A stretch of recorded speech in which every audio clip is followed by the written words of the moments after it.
नमस्कार विद्यार्थियों, मैं किशोर सर चाणक्य संस्थान अजमेर से आप सभी का हार्दिक स्वागत है। और ईश्वर से प्रार्थना करता हूं कि आप भी सभी अपने घर पर स्वस्थ होंगे और कुशल मंगल होंगे। विद्यार्थियों, जैसे कि सभी को पता कि राजस्थान पुलिस कांस्टेबल और पटवार दोनों की वैकेंसी की डेट फाइनल हो चुकी है। तो मैं आज विशेषकर वैसे आज जो टॉपिक पढ़ाऊंगा वो पटवारी वालों के लिए भी इंपॉर्टेंट है और राजस्थान पुलिस कांस्टेबल वाले विद्यार्थियों के लिए भी इंपॉर्टेंट है। और जो रेलवे की तैयारी कर रहे हैं, एनटीपीसी की तैयारी कर रहे हैं, जिसकी एग्जाम डेट नवंबर-दिसंबर में फाइनल हो चुकी है, उनके लिए भी ये वाला टॉपिक काफ़ी इंपॉर्टेंट रहेगा। तो जो विद्यार्थी कांस्टेबल की तैयारी कर रहे हैं, जिसके एग्जाम की डेट नवंबर में फाइनल हो चुकी है, आपके मात्र 20 डेज बचे हैं एग्जाम के अंदर।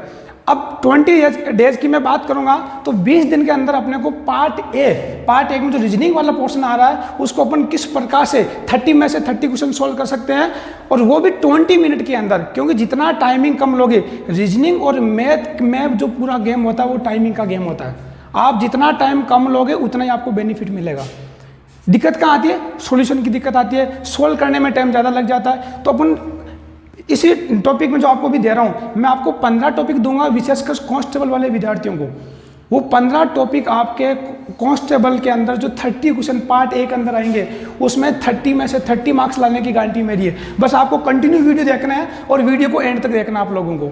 रीजनिंग कोई टिपिकल सब्जेक्ट नहीं है। रीजनिंग देखा जाए तो जिस प्रकार से आप एक गेम खेलते हो, गेम जैसा आप मोबाइल के अंदर गेम खेलते हो या आप बेसिकली अपन घर के ऊपर गेम खेलते हैं, उसी प्रकार से गेम की तरह आपका, जिस प्रकार से गेम में कुछ रूल्स होते हैं उसी प्रकार से रीजनिंग में कुछ रूल्स है, नाम मात्र के रूल्स है जिनको आपको फॉलो करना। बस ना आपको याद करना, ना कोई रट्टा मारना, ना कोई फॉर्मूला याद करना, आपको बस एक गेम की तरह रीजनिंग को एंजॉय करना है। और मैं गारंटी के साथ मैं कह रहा हूँ कि 20 डेज के अंदर जब आप एग्जाम हॉल से बाहर निकलोगे उस दिन आप मेरे वीडियो को जरूर याद करोगे कि सर ने जो हमें 15 वीडियो दिए थे वो हमारे लिए आज एक वरदान साबित हुए।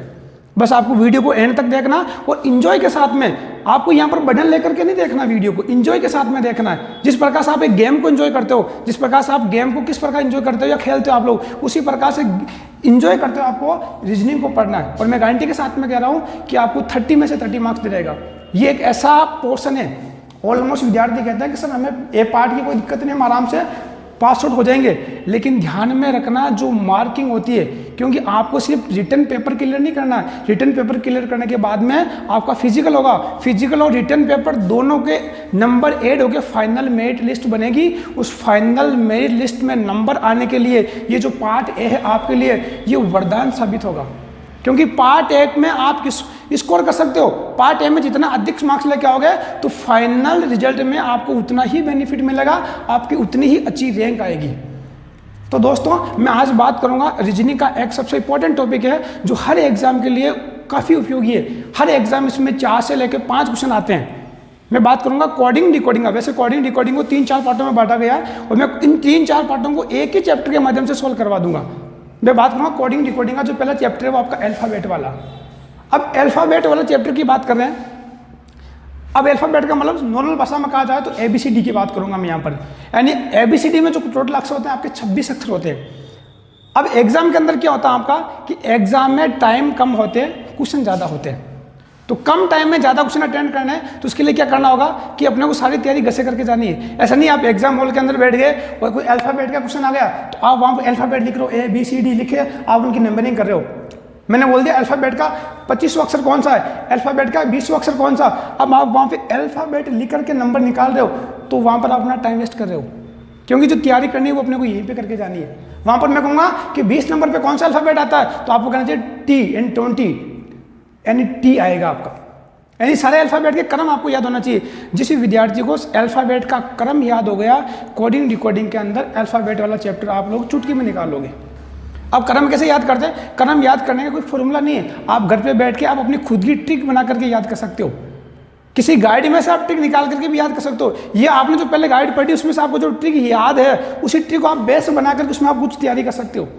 मतलब अपना मेन मोटो होना चाहिए कि अपने अल्फाबेट के जो क्रम है वो कंटिन्यू, यानी एक ही सेंटेंस में अपने मुंह से निकलना चाहिए कि 19 नंबर पे कौन सा आ रहा है, 18 नंबर पे कौन सा आ रहा है, 15 नंबर पे कौन सा अल्फाबेट आ रहा है। यदि ये आपने सीख लिया तो कोडिंग डिकोडिंग आपके लिए चुटकियों का खेल हो जाएगा। तो मैं बात करूंगा कोडिंग डिकोडिंग की। तो सबसे पहले आज कोडिंग डिकोडिंग में अपन उनका क्रम याद करने का तरीका सीखेंगे। देखो दोस्तों, मैं यहाँ से लिखता हूँ, जैसे मैंने यहाँ पर लिखा A, यहाँ पर लिखा B। अब मैंने शुरुआत यहाँ से की तो जब मैं शुरुआत यहाँ से कर रहा हूँ तो ये कौन सा भाग है, लेफ्ट हैंड है या राइट हैंड है, यानी आपको दाएं और बाएं भी समझना है, क्योंकि रीजनिंग में प्रत्येक चैप्टर एक दूसरे के साथ में जुड़े हुए हैं। यानी ऐसी वैसी चीज़ें हैं सीखनी आपको जो हर चैप्टर में आपके यूजफुल होगी। अब मैं बात कर रहा हूँ कि जैसे मैंने अल्फ़ाबेट की शुरुआत की तो मैंने लिखना यहाँ से प्रारंभ किया, मैंने लिखना उधर से प्रारंभ नहीं किया। तो मैं जब यहाँ से लिखना प्रारंभ करता हूँ तो ये मेरा कौन सा भाग है, यानी वर्णमाला लिखना आप कहाँ से प्रारंभ करते हो। तो देखिए विद्यार्थियों, मैं छोटी वाली ABCD लिख रहा हूँ, A B C और D, ये आपका होता है B, ये होता है आपका D। आप अपने हाथ में भी B और D बना सकते हो, नॉर्मल बात है। जैसे मैं कर रहा हूँ, ये मेरा हाथ में देखा जाए D बन रहा है और ये मेरे हाथ में B बन रहा है ना। यदि मैं आपकी तरफ घूम के देखूंगा तो देखिए ये मेरे हाथ में B बना, ये B बन रहा है नहीं बन रहा, आपका छोटे वाला अल्फाबेट वाला B बन रहा है और ये छोटे वाला आपका D बन रहा है। तो जिस हाथ में आपका B बन रहा है, और B का मतलब होता है बाएं भाग, B का मतलब क्या होगा आपका बाएं भाग, यानी ये आपका बाएं भाग है, और D का मतलब होता है दाएं, क्योंकि आप अंग्रेजी में ऐसे लिखते हो ना DAYE, और बाएं को लिखते हो BAYE। तो B से बाएं और D से दाएं। ये आप कह सकते हो कि जिस हाथ में आपका L बनता है, राइट वाला L बनता है, L का मतलब होता है लेफ्ट हैंड। जैसे मैं बात करूंगा यहाँ पर देखो, मैं आपकी तरफ घूम के देख रहा हूँ, इस हाथ में मेरा L बन रहा है और वर्णमाला में L ऐसा लिखा जाता है, उल्टा L ऐसा बनता है, तो L का मतलब हो गया लेफ्ट हैंड। ये मेरा लेफ्ट हैंड है, ये मेरा बाएं भाग है, और ये मेरा उल्टा L है यानी मेरा राइट हैंड है, और राइट हैंड का मतलब हो गया दाएं भाग।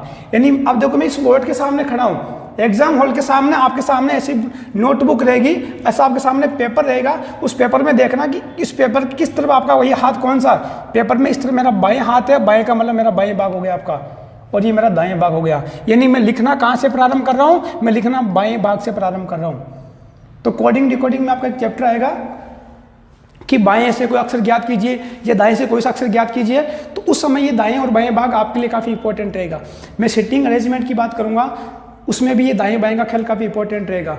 और जब अपन है ना दिशा वाला चैप्टर की बात करूंगा, उसमें भी दाएं और बाएं भाग का काफ़ी इंपॉर्टेंट रोल रहेगा। तो मैं वर्णमाला की बात कर रहा था, तो मैंने वर्णमाला की शुरुआत कहाँ से की थी, शुरुआत मैंने बाएं भाग से की थी। तो जब भी मैं बाएं ओर से कोई अक्षर ज्ञात करने की बात कहूँ कि बाएं ओर से 20वां अक्षर ज्ञात कीजिए, यानी मैंने बाएं की ओर बोला है, लेफ्ट हैंड की बात की है। तो लेफ्ट हैंड से जब भी कोई अक्षर ज्ञात करना होता है, इसका मतलब मैं सीधी वर्णमाला की बात कर रहा हूँ, यानी मैं शुरुआत से बात कर रहा हूँ। क्लियर? इसको अपन आगे और जब पढ़ेंगे तो सारा मैटर आपका क्लियर हो जाएगा। तो अल्फाबेट की बात की मैंने, अल्फाबेट की शुरुआत आपकी यहाँ से हुई, यानी बाएं वाले भाग से हुई। बाएं का मतलब हो गया आपका प्रारंभिक भाग,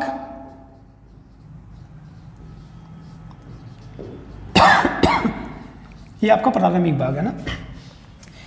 ABCDEFGH बचपन में आपने पढ़ी होगी। फर्स्ट अपनी शुरुआती इंग्लिश की बात करें तो अपने अल्फ़ाबेट से होती है,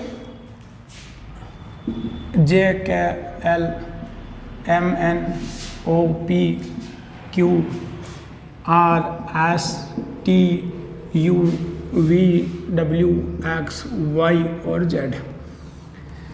जिसको वर्णमाला याद नहीं, एक बार वो भी याद कर लेना। वापस अपन बचपन में चल रहा है, फर्स्ट क्लास में या सेकंड स्टैंडर्ड में अपने अल्फ़ाबेट ही पढ़ी थी, फर्स्ट टाइम जब अपने गिनती पढ़ी थी 1 से लेकर 10 तक, और फिर आपने ABCD पढ़ी थी, है ना। अब यहाँ पर मैंने कंप्लीट अल्फ़ाबेट लिख लिया। जो मेरा स्टार्टिंग वाला भाग है, प्रारंभिक भाग है मेरा, वो बाएं है ना, लेफ्ट हैंड की बात कर रहा हूँ, ये मेरा लेफ्ट हैंड है, ये लेफ्ट से मैं चलाता है। और जो आखिर वाला पार्ट है, ये वाला पार्ट, ये आपका राइट हैंड है ना, राइट पे जाके आप समाप्त हो गए, ये राइट हैंड है। आप कह सकते हो दाएं वाला भाग, या आप कह सकते हो अंतिम छोर, अंतिम भाग, ठीक है ना। इनका विशेषकर ध्यान में रखना। ये पार्ट कहाँ काम आएंगे, हम आगे से चलेंगे जब अपन बताएंगे। अब इस पूरी अल्फ़ाबेट का आपको क्रम याद करना है। मैं इसका क्रम भी लिख देता हूँ। तो A 1 नंबर पे आता है, B 2 नंबर पे, C 3 पे, D 4 पे, 5 6 7 8 9 10 11 12 13 14 15 16 17 18 19 20 21 22 23 24 25 और 26। अब देखिए विद्यार्थी, इनको याद करने की ट्रिक है ना, ट्रिक आप कोई सी भी यूज कर सकते हो। अपन इसको ट्रिक के रूप में एक बार याद करने की कोशिश करेंगे कि अपन किस प्रकार से अल्फ़ाबेट को याद कर सकते हैं। सबसे पहले मैं बात करूंगा, जैसे आई नो, आप लोग कहते हैं ना आई नो, अपन इंग्लिश में बोलते हैं तो आई नो, मैं जानता हूँ किसी भी, आई का मतलब नो, मैं जानता हूँ। आई नो यानी आई कितने नंबर पे आता है आपका, 9 नंबर पे आता है। आई नो, आई से नो, आई नो याद हो गया आपका। NH8 जो सबसे बिजी हाईवे है आपका, NH8 है ना, 8H तो NH8, H का मतलब क्या हो गया आपका 8 हो गया। याद करने की कोशिश करना, घर पे 1-2 बार रिवीजन करना आप लोग, आराम से याद हो जाएगा आपको। और फिर भी याद ना हो तो घर की छत के ऊपर जाकर जोर जोर से आप लोग चिल्लाना, गारंटी के साथ में कह रहा हूँ आपको याद हो जाएंगे। एक दिन चलाना, पड़ोसियों को भी याद हो जाएगा और आपको भी याद हो जाएगा। बस जोर जोर से चिल्लाना एक बार आप लोग, क्योंकि जो चीज़ दिल से निकलती है ना जोर जोर से, वो चीज़ अपना आप ही याद हो जाती है। वो क्यों ब्रांड में गूंज के वापस आपके पास में आती है, तो आप उसको वैसे ही याद कर लोगे। और आपके साथ साथ में आपके जो पड़ोसी है ना, वो भी याद कर लेंगे कि हाँ अल्फ़ाबेट ऐसी होती है, ठीक है ना। तो आई का मतलब 9, NH8, 8 का मतलब 8 हो गया आपका, H का मतलब 8 हो गया आपका। G7 7 दशमलव समूह होता है आपका, जी के क्वेश्चन भी है। G7, जी से क्या कहा आपका G7 NH8 आई नो, मैं जानता हूं, ठीक है ना।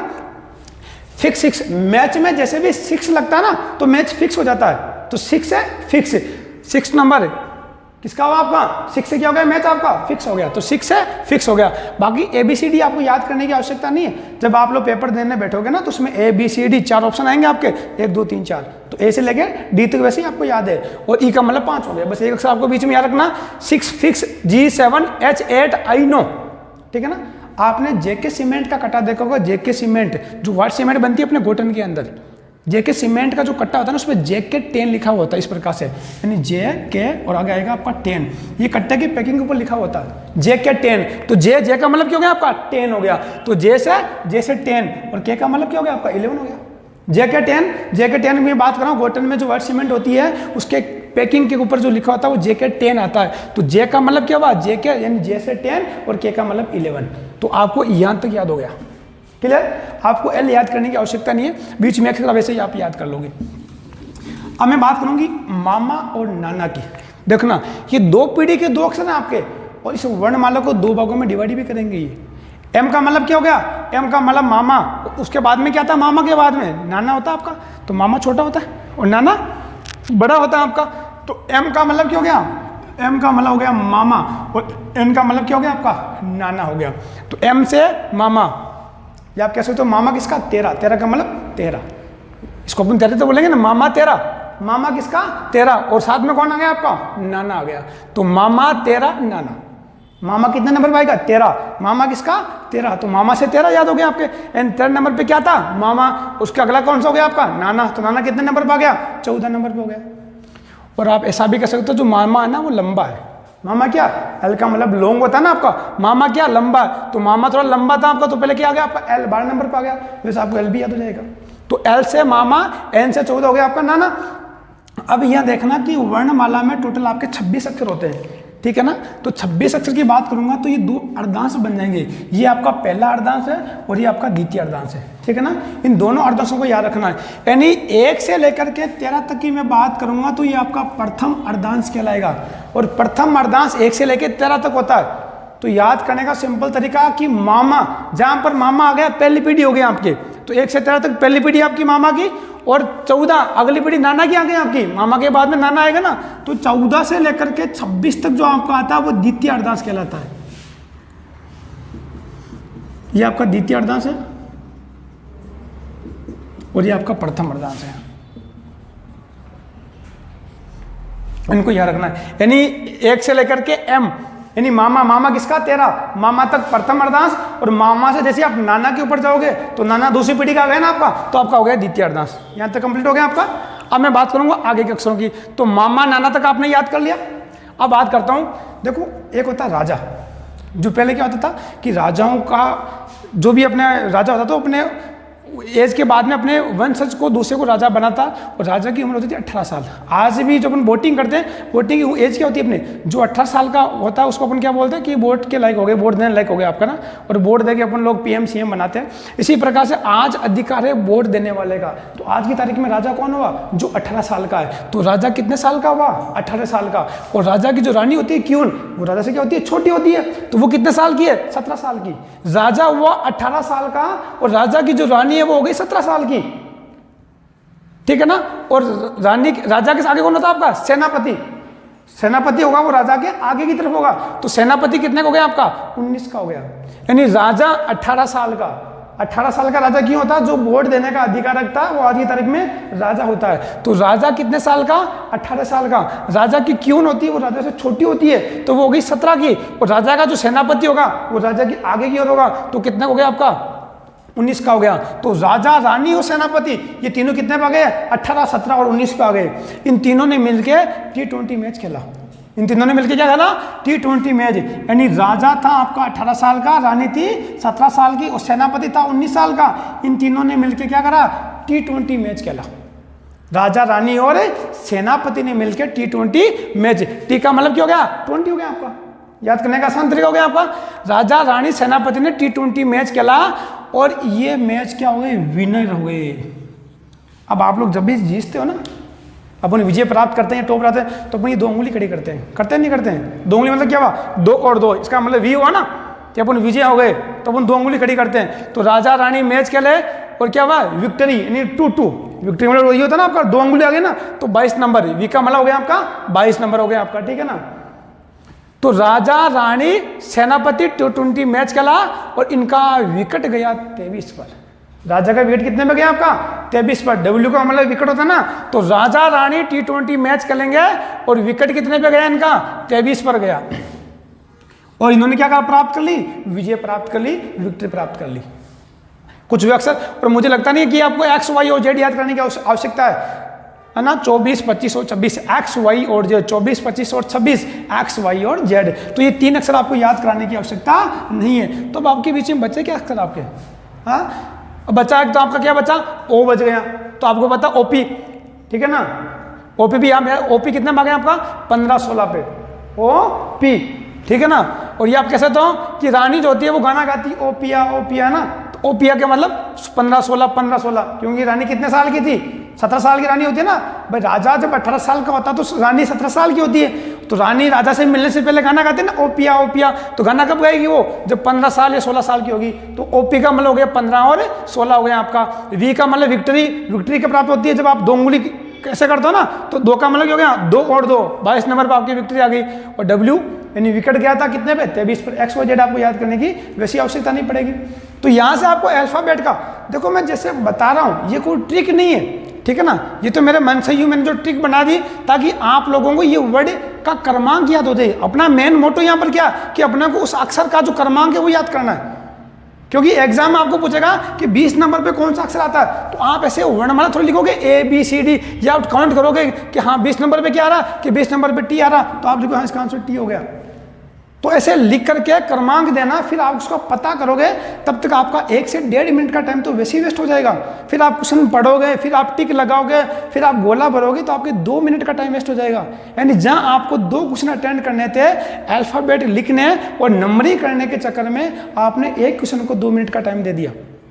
आपके पास में टाइमिंग का ही मेन खेल है, ध्यान में रखना। आप लोग एग्जाम देके जब घर पे आते हो ना, तो सबसे ऑलमोस्ट विद्यार्थी यही बोलते हैं कि सर टाइम नहीं मिला, नहीं तो मैं सारा पेपर सोल्व कर लेता।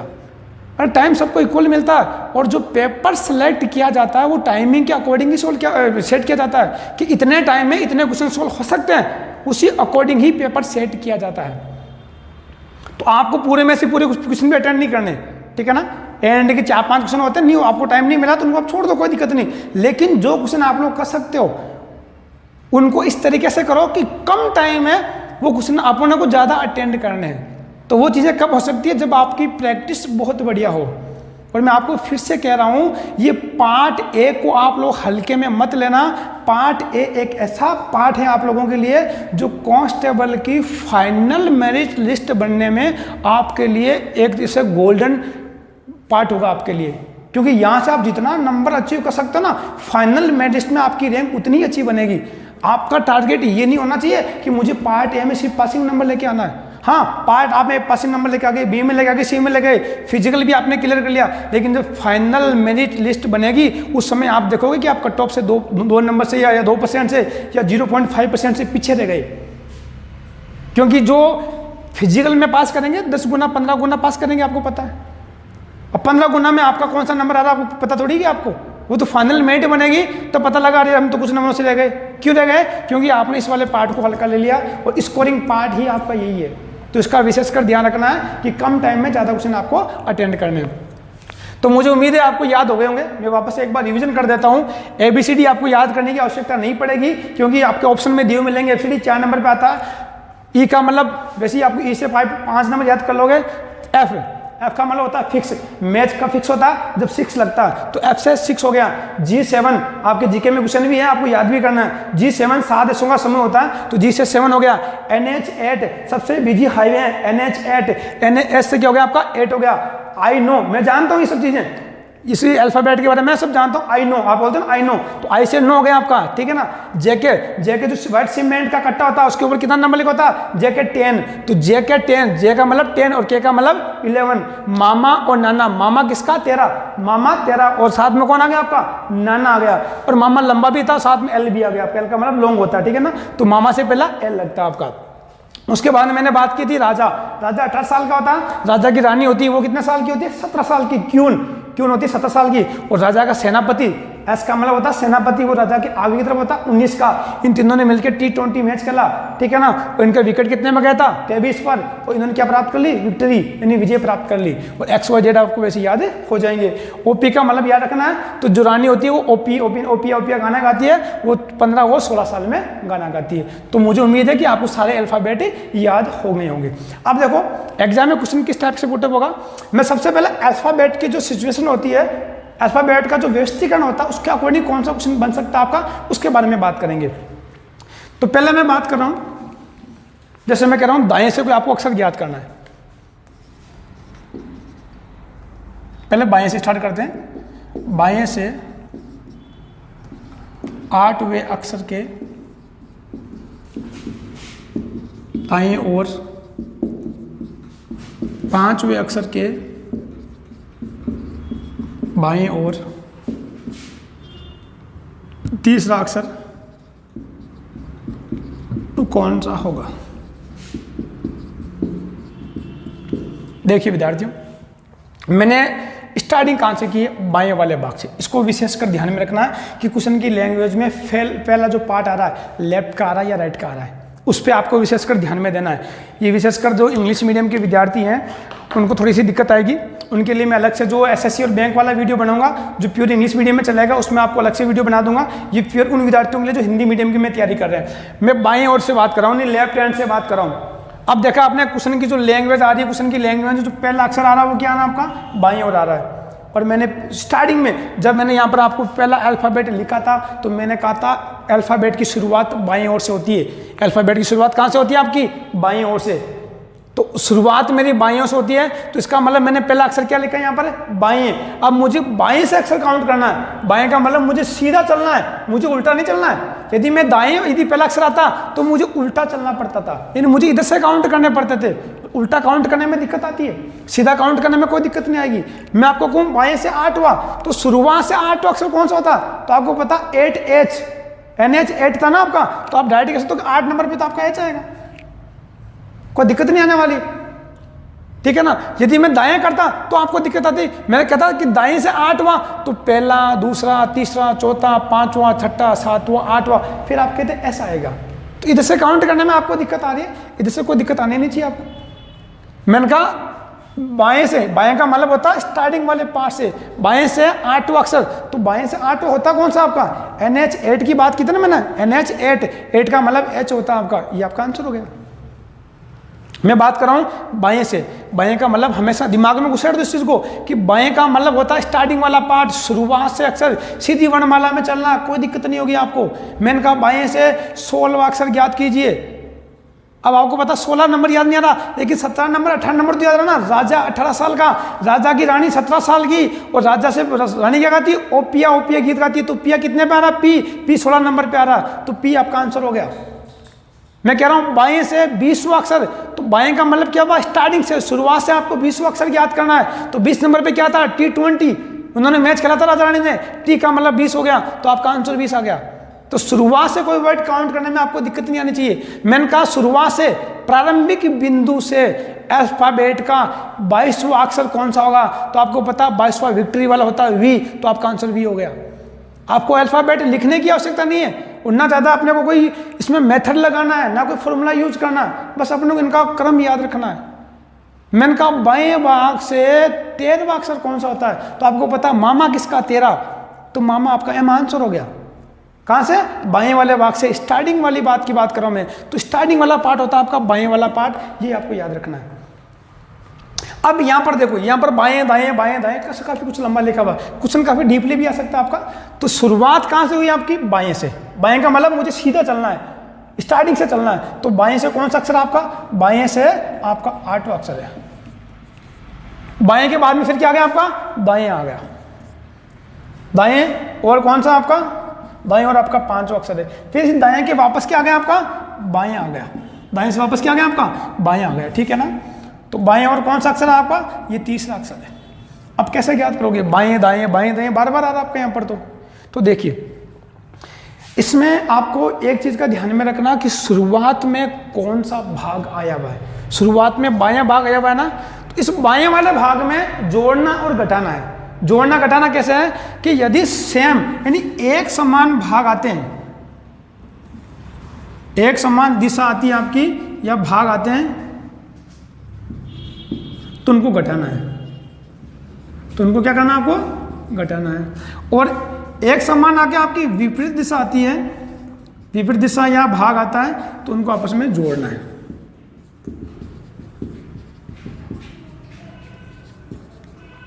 ध्यान में रखना, जोड़ना किसमें? शुरुआत वाले में। ऐसा नहीं है, देखो मैंने कहा बाएं, ये बाएं से कहां चले फिर आप? दाएं। तो शुरुआत में बाएं आ रहा ना, अब जो भी करना है इसमें जोड़ना घटाना सब इसमें करना है। अब बाएं से, तो ये आपका गया बाएं से। बाएं से कौन सा अक्षर है आपका? 8वां। बाएं के बाद में क्या आ रहा आपका? दाएं। तो शुरुआत का अपोजिट हुआ के एक जैसा हुआ कि बाएं से तो दाएं उल्टा ही हुआ, आपका अपोजिट हो गया ना, विपरीत हो गया आपका। तो इन दोनों का आपस में क्या करोगे आप लोग? जोड़ दोगे। अब वापस क्या आ गया आपका? ये अब बाएं आ गया वापस ये। अब ये जो आपका बाएं आ रहा है, इसमें विशेषकर ध्यान रखना, क्योंकि इस दाएं में ये बाएं नहीं जोड़ना आपको। मैं बात कर रहा था शुरुआत वाले बाएं में, तो ये वाला बाएं और ये वाला बाएं क्या हुआ आपका? एक समान हुआ कि नहीं हुआ? तो जब एक समान होगा तो इन दोनों का जो जोड़ आएगा उसमें इसको क्या करना पड़ेगा? घटाना पड़ेगा। यानी शुरुआत में क्या भाग आ रहा है आपका? शुरुआत में बाएं भाग आ रहा है। तो इस बाएं में आगे लैंग्वेज में, क्वेश्चन की लैंग्वेज में जितने भी सेम बाएं भाग आएंगे उन सबको तो इसमें से घटाना है, और इसके उल्टे दाएं भाग आएंगे, राइट हैंड आएंगे, उन सबको इसमें जोड़ना है। तो देखिए, इस बाएं में, बाएं से कौन सा था आपका? 8वां। इस बाएं में ये दाएं आपने क्या कर दिया? जोड़ दिया। और इस बाएं में ये बाएं आ रहा था, तो ये क्या कर दिया आपने? घटा दिया। तो 8 और 5 कितने होते हैं? 13। 13 में से क्या माइनस किया आपने? 3। तो कितने बच गए आपके पास में? 10। 10 नंबर पे क्या होता है? जे के 10। तो जे आपका आंसर हो गया। आया कुछ समझ में आप लोगों की दोस्तों? एक दो एग्जाम्पल मैं आपका वो ले रहा हूँ ताकि आपकी और क्लियरिटी के साथ में समझ में आ जाएगा। मुझे पता है इतना भी आपका क्लियर नहीं हुआ, धीरे धीरे समझ में आएगा। और जितनी प्रैक्टिस करोगे ना, इनकी जितनी प्रैक्टिस करोगे आप लोग, उतने आपके लिए बहुत इजी हो जाएगा ना। आप क्वेश्चन की लैंग्वेज पढ़ते ही आंसर निकाल दोगे, आपको पेन उठाने की आवश्यकता नहीं पड़ेगी, बस थोड़ी बहुत प्रैक्टिस करनी पड़ेगी। आपको ज़्यादा प्रैक्टिस करने की आवश्यकता नहीं है। इस चैप्टर को आप घंटा 1.5 घंटा आपने एक बार रिविजन कर लिया, एक दो बार आपने प्रैक्टिस कर ली, तो आपको ज़्यादा पढ़ने की आवश्यकता नहीं पड़ेगी। मैं सेकेंड एग्जाम्पल की बात कर रहा हूँ। बाएं से 7वें अक्षर के दाएं ओर 6ठे अक्षर के दाएं ओर 4थे अक्षर के बाएं ओर 5वां अक्षर होगा। अब यहाँ कितने बाएं दाएं आ जाए उसे कोई फर्क नहीं पड़ेगा, बस अपने को इसको समझते हुए चलना है। शुरुआत में कौन सा भाग आया हुआ है? शुरुआत में आपका आया हुआ है बाएं वाला भाग। अब जो भी जोड़ना घटाना है, किस में जोड़ना घटाना है? इस बाएं में जोड़ना है। इस बाएं में क्या जोड़ना है? इस बाएं का उल्टा भाग, दाएं भाग जोड़ना है। और उस बाएं में क्या घटाना है? इसका सेम भाग, बाएं भाग इसमें घटाना है। तो देखो कहाँ कहाँ आ रहा बाएं दाएं। ये पहला आ गया बाएं से 7वां अक्षर के दाएं ओर, तो बाएं से दाएं आए ना, तो इसको तो क्या करोगे? जोड़ दोगे आप लोग। तो बाएं से 7वां अक्षर के दाएं और 6ठे अक्षर के वापस क्या गया आपका? दाएं। तो इस दाएं में इस दाएं में ऐसा मत करना कि यहाँ पर भी दाएं आ रहा है, यहाँ पर भी दाएं आ रहा है, दोनों सेम हो गए, इसको घटा दो, गलत हो जाएगा आपका। जोड़ना किसमें? इस शुरुआत वाले भाग में जोड़ना है। तो शुरुआत वाले भाग में ये दाएं भाग क्या था आपका? एक समान ही था ना, उल्टा ना, आपका अपोजिट है, ये बाएं और ये दाएं, तो ये तो जुड़ गया। वापस ये दाएं आ रहा है, तो इस दाएं को इससे कंपेयर नहीं करना आपको, इस दाएं को शुरुआत वाले से कंपेयर करना है।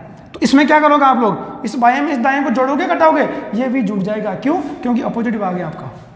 तो बाएं से सातवें अक्षर के दाएं और छठे अक्षर के दाएं और चौथे अक्षर के बाएं और, अब कौन सा अक्षर आ गया आपका? बाएं। तो इस बाएं को इस दाएं से कंपेयर नहीं करना, ना इस दाएं से कंपेयर करना है, ये तो आपस में जुड़ जाएंगे।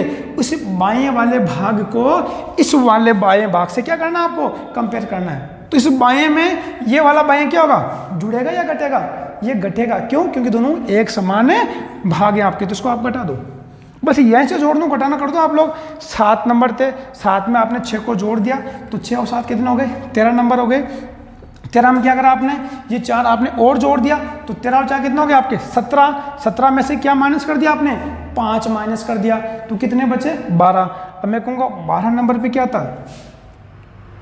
12 नंबर पे आता मामा किसका? 13, जो क्या था आपका? लंबा एल। तो 12 नंबर पे क्या आ गया आपका? एल आपका आंसर हो गया।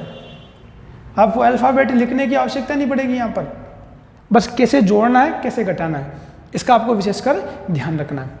तो ये तो था सिंपल आपका, जो सीधी वर्णमाला में सीधा अपन चलते हैं, किस प्रकार से अपने को ज्ञात करते हैं। इनको एक बार आप लोग नोट कर लेना, और ज़्यादा नहीं 15-20 मिनट का आप रिवीजन करना। गारंटी के साथ मैं कह रहा हूँ आपको याद हो जाएंगे, और एक बार याद हो गए तो लाइफ टाइम आपके काम आने वाले हैं। ठीक है ना? आप यदि कांस्टेबल बनने के बाद में जो आपके बच्चे हैं, आप उनको भी पढ़ाना, उनके भी काम आएंगे ये, ऐसे नहीं कि आपके काम आने वाले, ये आगे से आगे तक काम आएंगे आपके।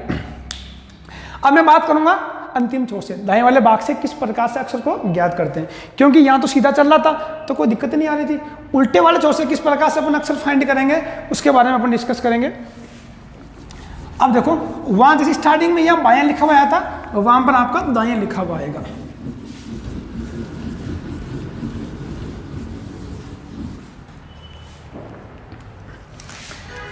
क्वेश्चन है आपका,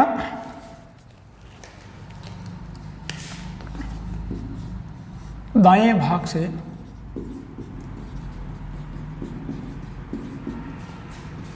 बारहवें अक्षर के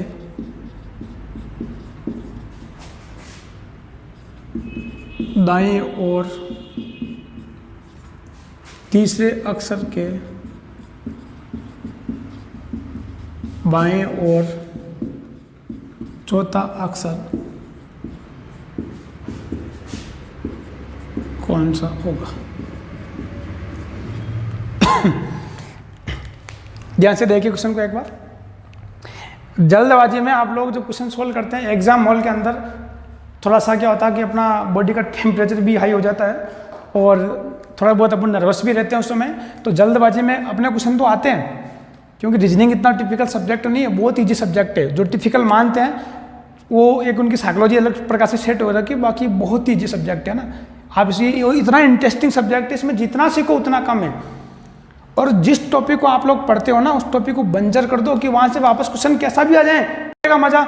नहीं तो आप लोग इसको पढ़ते रहो, बार बार पढ़ते रहो आप लोग, कभी इसका अंत नहीं होगा।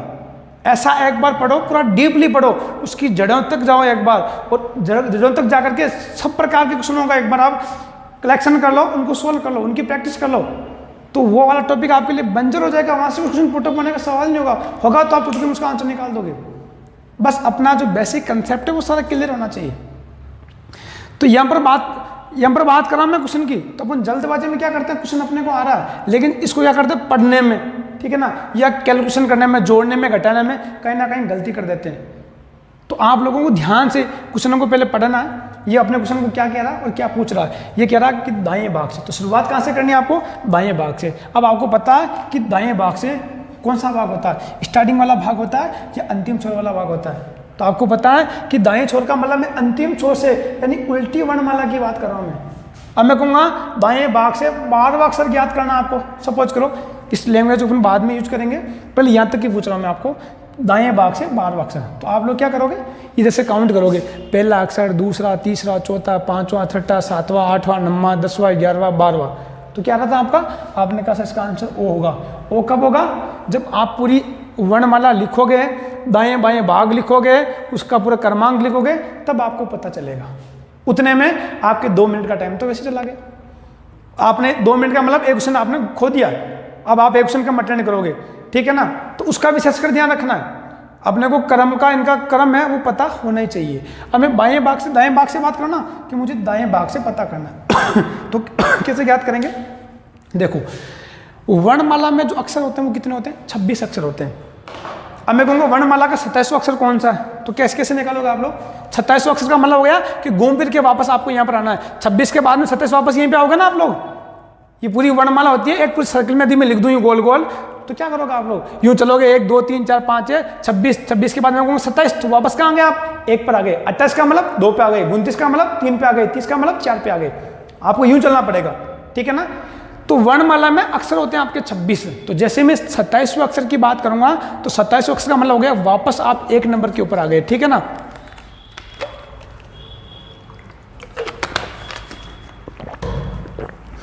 तो देखो, जब भी दाएं भाग से कोई अक्षर आपको ज्ञात करना हो तो आप 27 में से माइनस कर दो।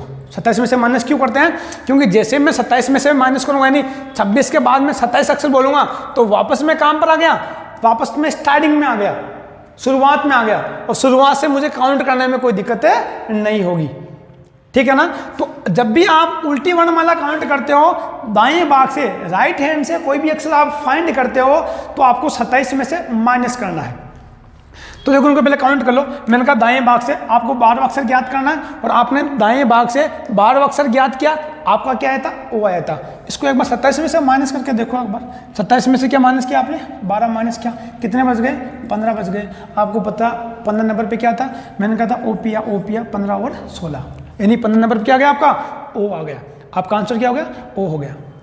क्लियर? इसी प्रकार से इस पूरे क्वेश्चन की बात करूंगा। अब दाएं भाग से 12वें अक्षर के दाएं ओर, शुरुआत कहां से थी? दाएं, वापस क्या गया? दाएं। सेम हुआ कि नहीं हुआ? सेम हुआ तो क्या करोगे? आपने इसको घटा दोगे, माइनस कर दोगे। दाएं भाग से 12वें अक्षर के दाएं ओर, 30 अक्षर के वापस क्या गया आपका? बाएं ओर। तो ये बाएं, इस दाएं में क्या करोगे? जोड़ोगे, घटाओगे? जोड़ना आप लोगों को, क्योंकि अपोजिट साइड आपस में क्या होती है? ऐड हो जाती है। तो दाएं से 12वें अक्षर के दाएं ओर 30 अक्षर, इस 12 में ये 3 क्या करना आपने? जोड़ा के घटाया? घटा दिया। तो 12 में से 3 घटाए, कितने बचे? 9 बच गए। और 9 में ये 4 क्या करोगे आप? वापस जोड़ दो। तो 9 और 4 कितने हो गए? 13। अब ये 13 अक्षर, ये 13 आपका आंसर नहीं ध्यान रखना, ये 13 अक्षर तो इस पूरी लैंग्वेज का आपने निचोड़ निकाल लिया कि 13वां अक्षर ज्ञात करना कहां से? दाएं से। और दाएं का मतलब क्या हो गया? आपकी उल्टी वर्णमाला। इसको सीधा करना है तो क्या करोगे? इस 13 को 27 में से माइनस कर दोगे। तो 27 में से 13 क्या, कितने बच गए? 14। और 14 नंबर पे क्या था? मामा 13। मामा किस पे आता है? 13 पर। तो नाना कहाँ जाएगा? 14 पर। तो 14 पे क्या था आपका? n आता है। वहाँ कुछ क्लियर? आप ऐसा भी याद कर लो। देखो दाएं से 12वां अक्षर, दाएं से 12वां कौन सा है आपका? ओ के दाएं ओर। अब इसका दाएं किधर होगा आपका? इसका दाएं इधर होगा कि इधर होगा? दाएं तो इधर ही है ना आपका, दाएं। तो इधर दाएं चलो, कौन सा अक्षर? तीसरा। तो पहला, दूसरा, तीसरा कहाँ गए? आप आर के ऊपर आ गए। अब इस आर के कहाँ चलना? बाएं और चौथा। तो इसके बाएं और चौथा अक्षर, तो वापस बाएं तो इधर ही होगा आपका, बाएं उधर है। तो पहला, दूसरा, तीसरा और चौथा क्या आ रहा है आपका आंसर? एन आ रहा है। और आपने इसको कैलकुलेशन करके भी एन निकाल दिया। उस समय आपको इसको लिख करके बाएं दाएं चलने की आवश्यकता नहीं पड़ेगी। आया को समझ में आप लोगों के? एक एग्जाम्पल और करते हैं।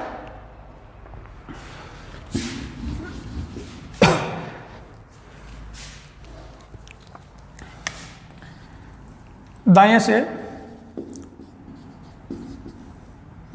10वें अक्षर के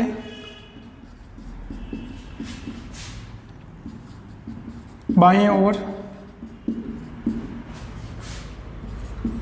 5वें अक्षर के दाएं ओर, चौथे अक्षर के